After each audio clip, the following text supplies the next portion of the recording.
Dois países em guerra, um acordo e cada um disse que ganhou. Os dois, ao mesmo tempo, sobre o mesmo acordo. Se você achou isso estranho, você tá certo. E foi exatamente isso que aconteceu. E é exatamente isso que eu vou te explicar hoje. Mas se você chegou até aqui e ainda não é inscrito, isso aí é quase uma injustiça. Aproveita, já se inscreve aqui, é de graça, não dói e me ajuda demais a continuar trazendo esse conteúdo bacana pra você. Mas antes de eu continuar, você precisa entender por que essa guerra começou. Por décadas, o Irã ele desenvolveu um programa nuclear. Os Estados Unidos e Israel sempre disseram: isso não pode acontecer. E Washington apresentou 3 exigências ao Irã: fim total do enriquecimento de urânio, limite nos mísseis balísticos e interrupção do apoio a grupos como Hamas, Hezbollah e etc.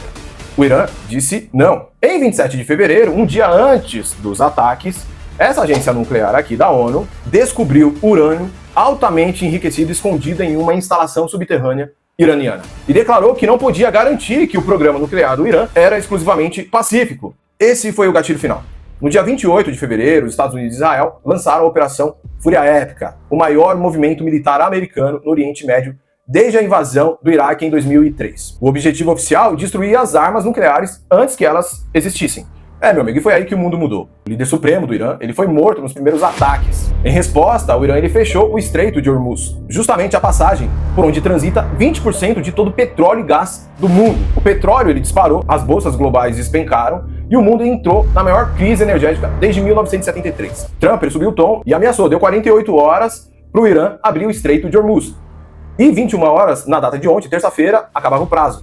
Ou abram o Estreito de Hormuz ou vão viver no inferno. Esses foram os termos. Uma hora antes de vencer esse prazo, o Paquistão ele anunciou o cessar-fogo, Trump ele postou na sua rede social, ambos os lados comemorando, o governo iraniano respondeu nas suas redes também, vitória histórica, derrota duradoura dos Estados Unidos, os dois líderes, o mesmo acordo, versões completamente opostas.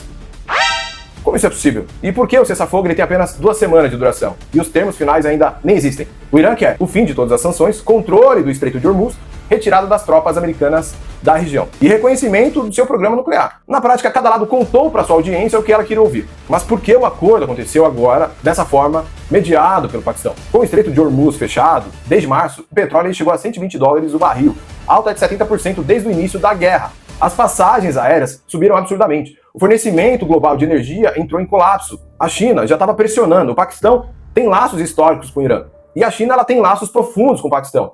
Pequim usou esse canal para empurrar o Irã ao cessar-fogo, porque a China também depende do petróleo que passa por Hormuz, e Trump precisava de uma vitória. Este foi o 4º prazo que ele estabeleceu nas últimas 3 semanas. Nos 3 anteriores, ele recuou. Um cessar-fogo, mesmo que frágil, vira manchete positiva. Mas isso aqui não é sinônimo de paz. O próprio Conselho de Segurança Nacional do Irã deixou claro, isso não significa o fim da guerra. Mas as propostas dos dois lados são incompatíveis. O Irã quer enriquecimento de urânio reconhecido, e os Estados Unidos, é óbvio que eles não vão aceitar isso sem uma pressão enorme do Congresso. E aqui que entra a parte que pouca gente fala.